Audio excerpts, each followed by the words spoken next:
We think it's best if you skip your father's 60th birthday celebration this year. We want a quiet, peaceful gathering with Emma and her family. You understand, right? My mother's text glowed on my phone screen, each word a fresh punch to the gut. I was sitting in my garden, enjoying my morning coffee, when the message arrived. My name is Olivia, and at 32, I'd just been uninvited from my own father's milestone birthday celebration. Not that I was surprised.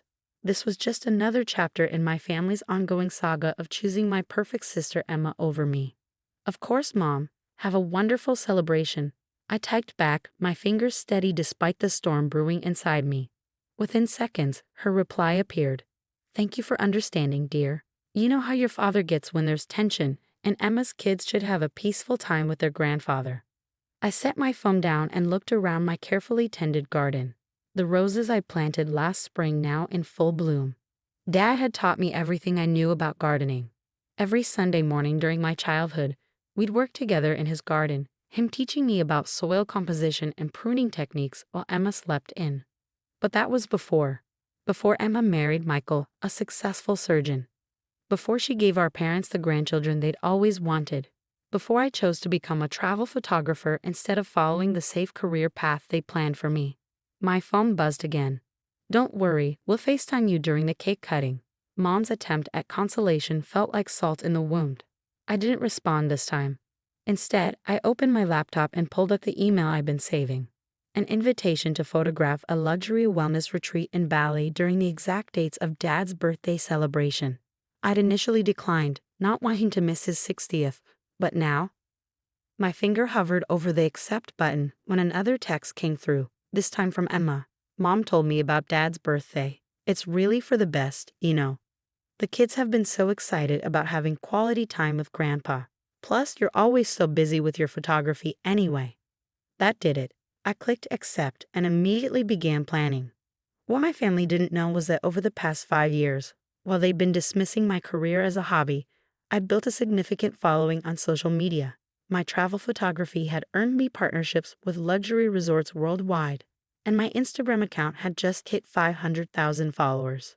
I'd never told them about my success. They'd never asked. To them, I was just their difficult daughter who refused to settle down and get a real job like Emma. The next few weeks passed in a blur of preparation.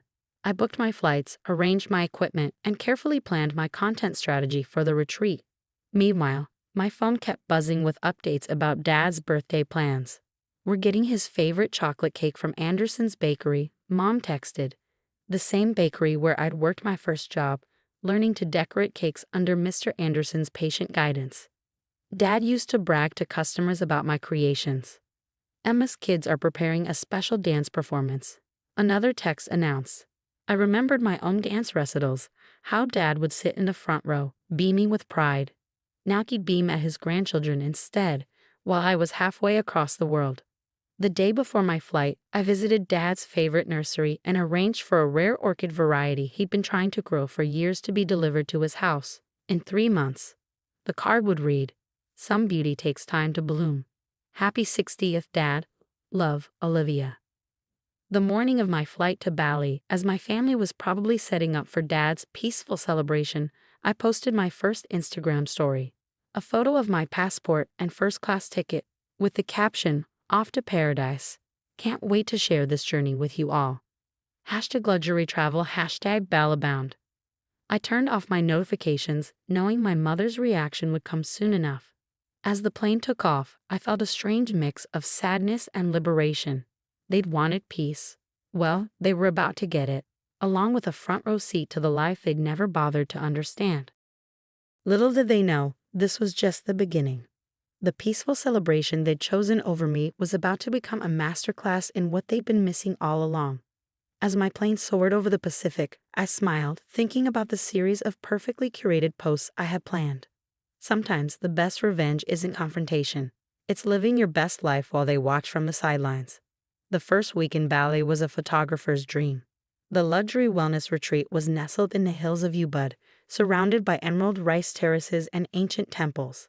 Each morning, I woke up in my private villa with its infinity pool overlooking the jungle, carefully documenting every perfect moment. My Instagram feed transformed into a stunning showcase of sunrise yoga sessions, traditional cooking classes, and spa treatments in treehouse pavilions. Each post was meticulously crafted to tell a story of success, peace, and self-discovery. Everything my family thought I was incapable of achieving. Living my best life at Luxury Bali Retreat. Sometimes peace finds you when you're brave enough to choose yourself. #luxury travel, #find your peace. I captioned a photo of myself in a flowing white dress, standing beneath a cascade of purple orchids. The post exploded. 50,000 likes in an hour. Hundreds of comments praising the composition, the lighting, the message. And buried among them, I spotted one from Emma. "Mom's upset. Call her." I didn't. Instead, I posted more. A video of my private cooking class with a renowned Balinese chef, learning to make the same dishes Dad had always wanted to try but never dared to. Learning secrets passed down through generations. Some traditions are worth traveling the world for. #cheflife, #culinary journey. The retreat's social media manager informed me that my content was driving unprecedented engagement. They offered to extend my stay by another 2 weeks with additional compensation. I accepted immediately. Then came the text from Mom. "Olivia, your father's birthday was lovely, but he kept checking his phone to see if you called. Why are you being so selfish?" I took a deep breath and opened my camera app. That evening, I uploaded a video of myself participating in a traditional Balinese blessing ceremony. The temple keeper draped me in white and gold silk, pressing flowers into my hair while explaining the ritual's meaning. Letting go of what no longer serves you. Sometimes the greatest peace comes from releasing expectations that were never yours to carry. Thank you at Luxury Bali Retreat for this profound experience. #inner peace, #healing. Emma called first. "You're being dramatic," she said when I finally answered. "Mom and Dad are hurt. They just wanted a quiet celebration. And they got one." I replied calmly, watching the sunset paint the sky in shades of pink and gold from my private terrace. "They got exactly what they asked for. But did you have to go to Bali? Did you have to post all these perfect pictures?" I could hear the edge in her voice. For the first time, my sister sounded jealous of me. "I'm just doing my job, Emma. The job none of you ever bothered to ask about." "Job? Taking pretty pictures for Instagram isn't a..." I cut her off. "My latest brand collaboration earned more than Michael makes in 3 months as a surgeon." "But you never asked, did you?" "None of you did. You were too busy planning peaceful family gatherings without me." The silence on the other end was satisfying. "The retreat wants to extend my stay," I continued. "Apparently, my content is doing wonders for their bookings. Oh, and National Geographic called. They want to feature my work in their travel series." National Geographic," Emma stammered. "Yes. Turns out my little hobby is worth something after all. Send Mom and Dad my love. I have a sunset meditation session to photograph." I hung up and posted another story, me in a private infinity pool, surrounded by floating lotus flowers, the caption reading, "Finding peace in paradise that evening." As I reviewed my shots from the day, my phone lit up with a text from Dad, the first direct message he'd sent since this all began. "The house feels empty without your energy in it. Those orchids in your pictures, they remind me of the ones we used to grow together." I smiled, thinking of the rare orchid scheduled to arrive at his door in 2 months. Sometimes silence speaks louder than words, and sometimes the best response to being excluded is to create something so beautiful they can't look away. The retreat staff had arranged a special dinner for me, a private table in a bamboo treehouse overlooking the twinkling lights of Ubud. As I sat there, sampling dishes that would make Dad's eyes light up, I realized that this peaceful exile had given me something unexpected. The confidence to finally stop seeking their approval. I picked up my phone and posted one last photo for the day, a single orchid, catching the last rays of sunlight. The caption read, "Some people spend their lives seeking peace in silence. Others find it in the courage to bloom anyway." #FinGironpath. My notification count skyrocketed, but for once I didn't check if any were from my family. Their peace had led me to find my home, and it was more beautiful than they could have imagined.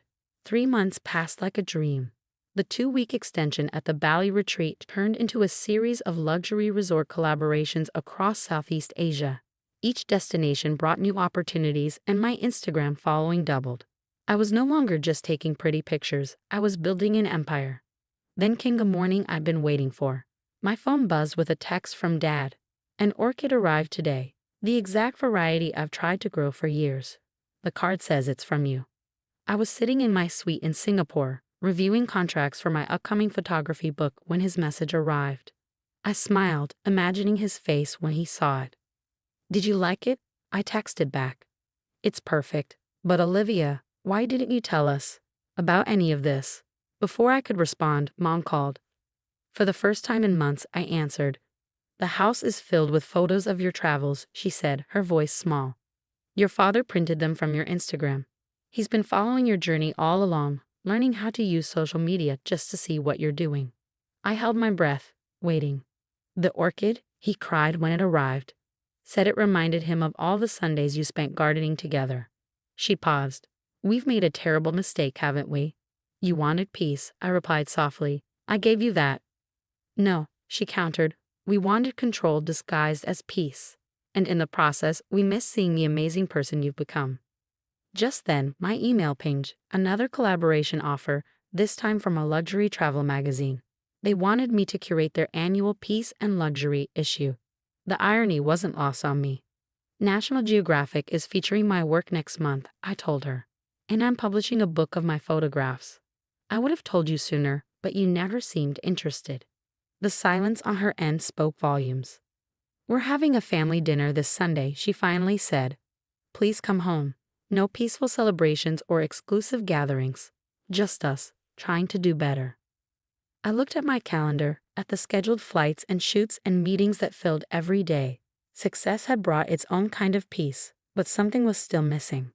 I'll be there, I said. But on one condition. I'm bringing my camera, and you all have to let me tell our story my way. That Sunday, I walked into my parents' house for the first time in months. The walls were covered with my photos. Sunrises in Bali, temples in Thailand, city lights in Singapore. Dad had arranged them chronologically, creating a timeline of my journey. Emma was there with her family, looking slightly uncomfortable. Her kids ran to hug me, asking excitedly about my adventures. Michael, surprisingly, wanted to know about my photography techniques. Your work is incredible, he admitted. I've been following your Instagram since that first ballad post. The kids keep asking when they can visit Aunt Olivia in all these amazing places. Dad pulled me into his garden, where the orchid I'd sent was blooming beautifully. I watch your videos every morning with my coffee, he confessed.